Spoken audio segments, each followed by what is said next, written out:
someone stop dazzling me? Forsooth. Can somebody stop? We can't see you else. Right. You can't read with the light in his eyes. Anyway, it's all about Troughie. And you all know Troughie was very big in the museum, the Dartmouth Museum. He also did guided tours of Dartmouth, guided walking tours. And he had these lovely leaflets made, which is spread around the place. And in here it says that he's a local character who is known locally, not as Troughie, but as Putty. And it tells you in here what Putty does, and Putty tells you all about the history of Dartmouth and wanders around doing that. And there's a lovely picture of him on the back, and that's Troughie's or Putty's, one of the things he did. Now, I don't think he ever got quite as far as Warfleet in the middle of Dartmouth. If he had done, what he would have done would probably be something along these lines. He would have probably waved this thing I have here, which is the official history of Warfleet. And what he says in here, he says in Saxon times, the word for a stream was a flood, and a good stream was a well flood. And there was a good stream coming down Week Hill, coming down the Week Valley, into the creek here, and so everybody called the creek Well Flood. And then, as time went by, that got distorted and became War Fleet. That's what it says in here. Must be true. But hang on. We don't believe that, do we? Oh, yes, we do. Yes, we do. Yes, we do. Troughie, or Putty, will tell you what really happened. And it was in 1588 that the King of Spain, King Philip of Spain, considered himself the most important man in the entire world. Spain was a mighty nation, and King Philip, he was a king of Spain and Portugal and Naples and Sicily and what we now call the Netherlands. Holland. But he said to himself, hang on, I'm not the King of England yet. So he decided he will become the King of England. And he put together this great big fleet, this great big armada.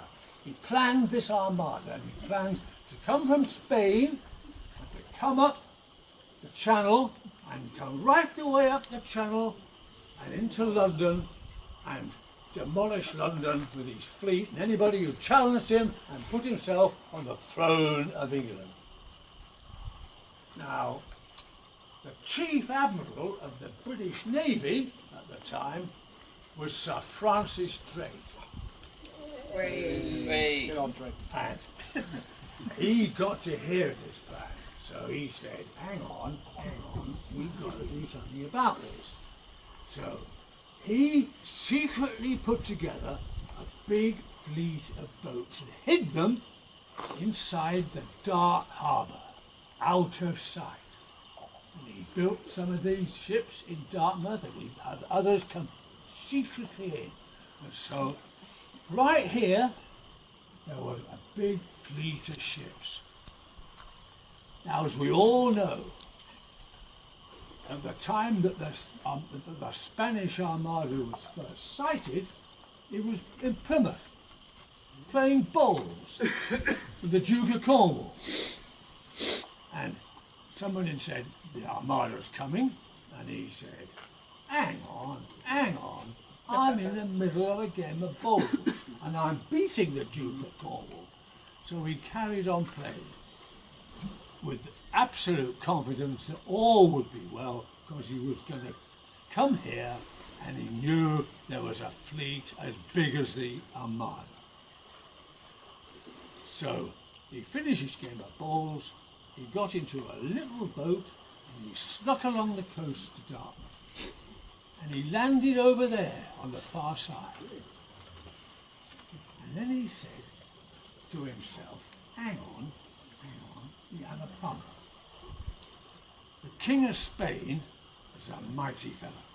And he will be on one of those ships, and he'll be dressed royally, as a king should, with gold and ermine and satin, and he'll look a magnificent man. And that will give his troops, his sailors, a big morale boost.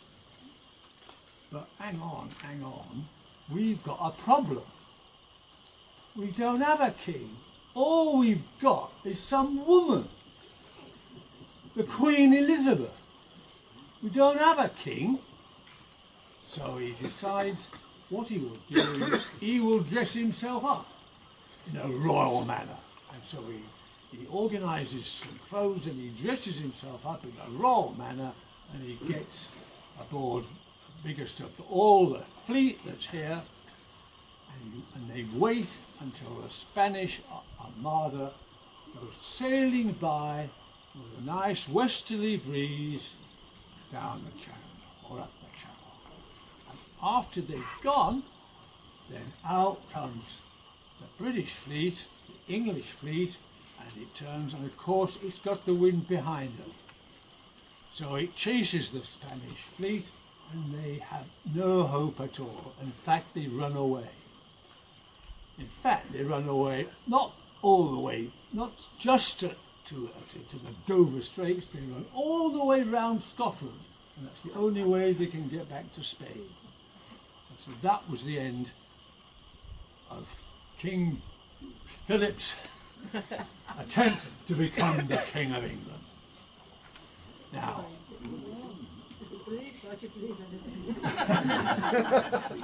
you must, whatever Putty says, it's got to be true about the history of Dartmouth. Now, and of course, what happened was that there was this fleet here, so naturally this became known as War Fleet. Makes sense. Yeah. However, also, because Sir, what's his name? Francis Drake got himself dropped out, put on all this royal clothes. He put on king's wear over there. And so from here on, that got to be known as king's wear. But hang on. Everybody calls it king's wear. That's wrong. Because weir is spelled W-E-I-R. Not W-E-A-R. That's king's wear. People are giving it the wrong name. So that is the true story of the naming of War Fleet and King's Wear. That's what